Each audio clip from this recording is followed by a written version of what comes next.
Hello and welcome back to MBA Monday.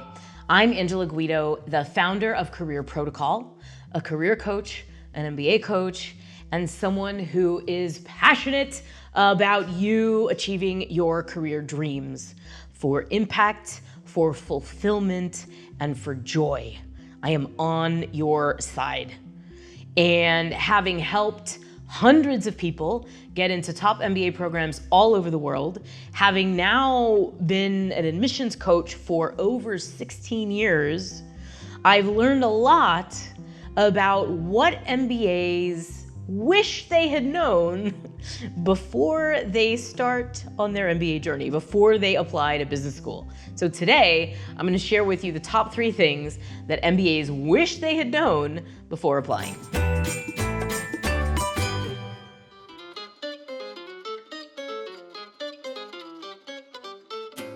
Thing number 1, I just wish I had known that the test score isn't the only thing that matters.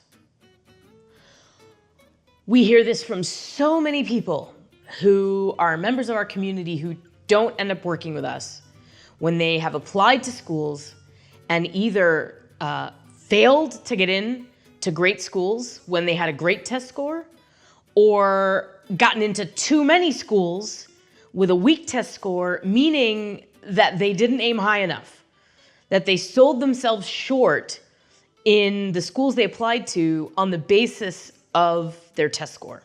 We probably talk more about the test score on this channel than anything else. The truth is, it does matter. It is playing an influence in the decision, and you need to do the very best that you can do on whichever test you choose. So if you want more advice about the test, just check out our test score playlist. I'm linking it down below in the description. We have a lot to say about it. But for the purposes of regrets, I've had a few.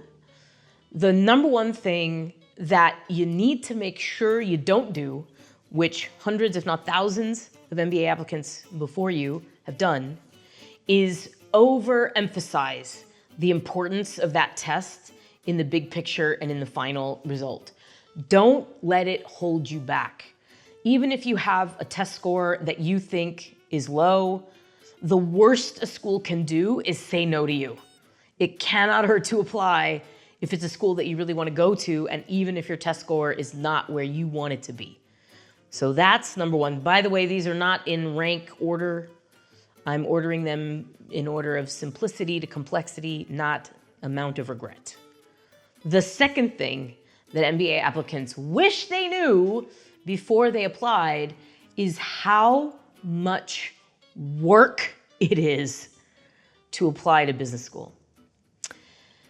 This can sometimes end up being a regret for people when they budget too little time to complete their applications, and they end up either having to cram it in to a short window of time right up against the deadlines because they thought the test score was more important than it was. They spent all their time on the GMAT, and they only left 2 to 4 weeks to finish 7 or 8 applications right under the wire before the deadline. And when they finally begin to tackle the task, they realize how gargantuan it is.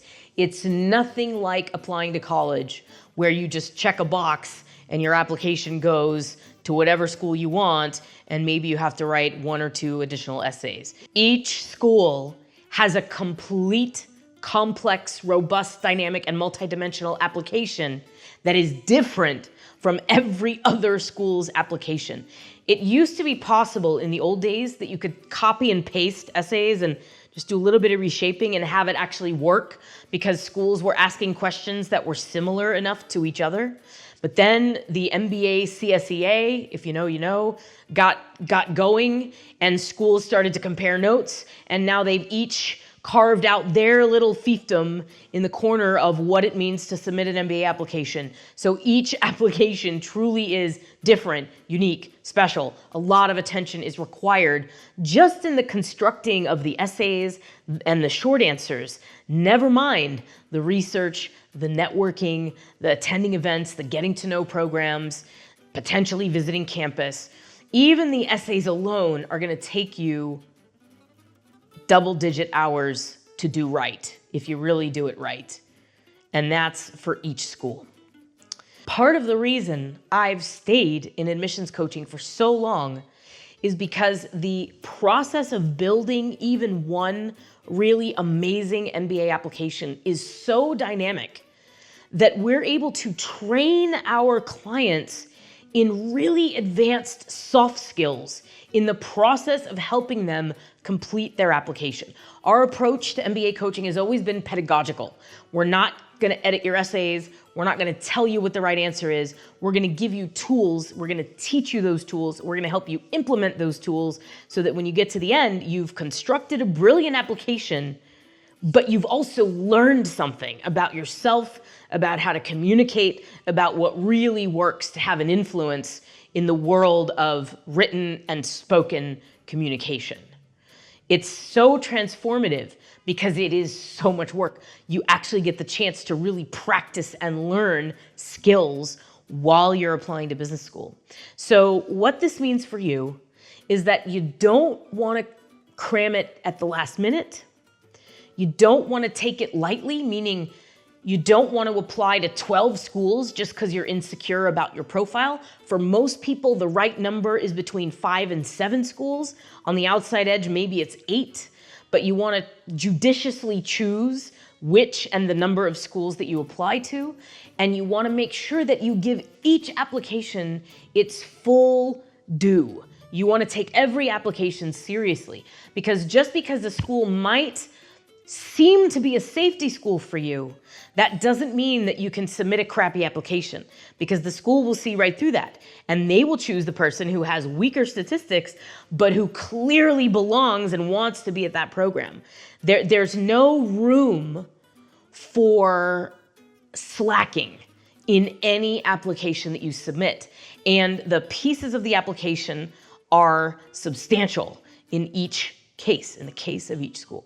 So really plan your time wisely, use it effectively, plan to get started early on your applications. Even if you're still working on your test score all the way up until August and you're applying in September, start working on your applications in June while you're still studying for the test. Do the two things in parallel.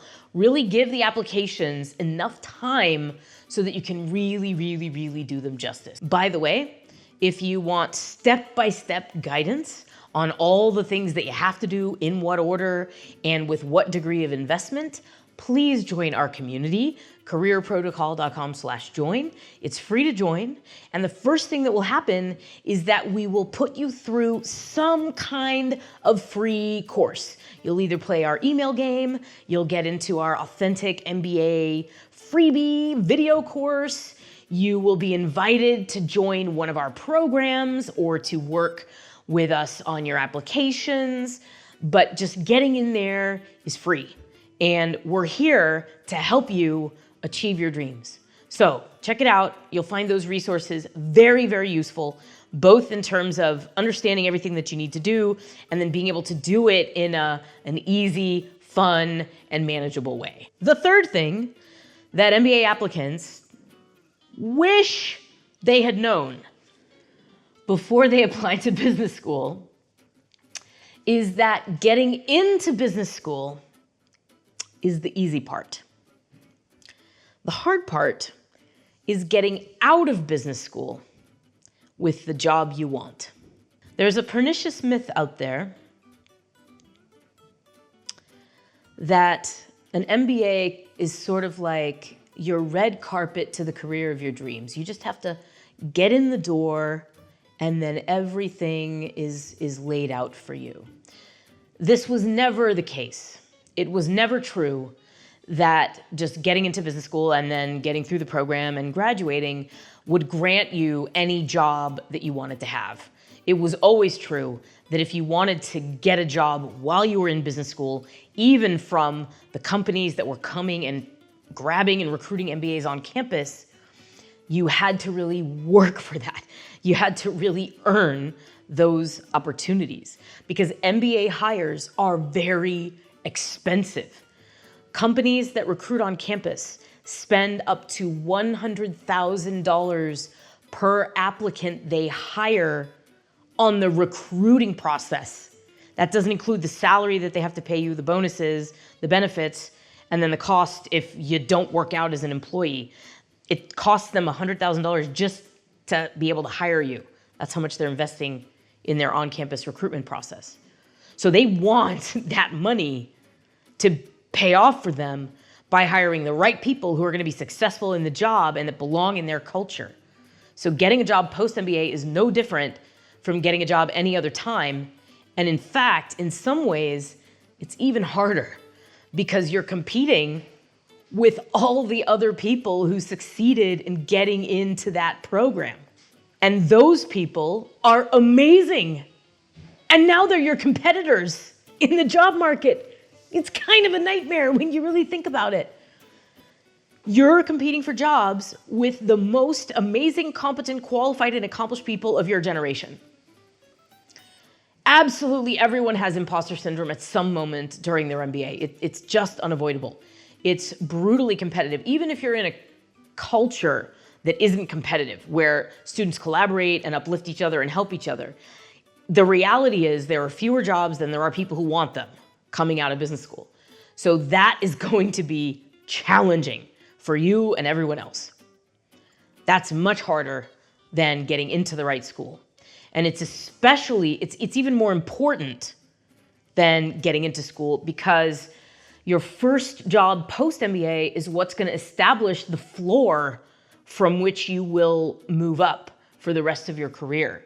So that job has to position you well for what you actually want to do in the medium and long term of your career. It has to pay you well enough so that you can keep earning more from there. It has to give you skills and the chance to apply everything that you learned in your MBA towards solving problems, leading, having an impact. Your first post-MBA job is actually more important than the brand of your MBA itself.